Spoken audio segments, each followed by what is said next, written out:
Bien fraîche, bien molle, bien légère. Ça a l'air bien cool. On va bien voir, on va tester ça. Depuis quelques jours, un manteau blanc a recouvert la station de Pio-Engali. À 1800 mètres d'altitude, l'hiver a pointé le bout de son nez. 20 cm de neige à 3 semaines de l'ouverture de la station. Son directeur ne pouvait rêver meilleur timing, mais reste mesuré. C'est surprenant, oui et non. Hein. Chaque année, on a droit à ce petit coup de blanc à l'approche, après Toussaint. Ça, c'est assez récurrent. Maintenant, l'incertitude, c'est est-ce que ça va tenir. Mais bon, on y croit. Nous, on a mis tous les moyens pour. Pour que la neige tienne, il faut l'y aider.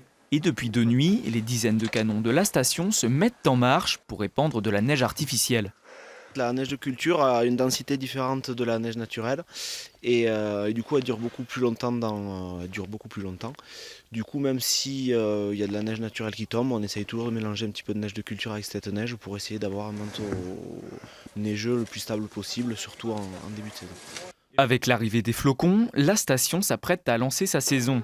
Les commerçants, eux, se préparent à recevoir les touristes dans quelques semaines. Franck Declercq va vivre sa première saison comme responsable d'une enseigne de location de ski. En plein dans ses travaux, il est confiant sur la saison à venir. Les saisons à Pio sont plutôt bonnes depuis 10 ans et ça fait 2 hivers, c'est pas terrible. Il y a un peu moins de neige, mais il y a de quoi skier quand même. Donc normalement, il n'y a pas de souci. Le 24 novembre, tout devra être prêt. C'est la date à laquelle la station ouvrira ses portes aux vacanciers, en espérant que la neige sera toujours de la partie.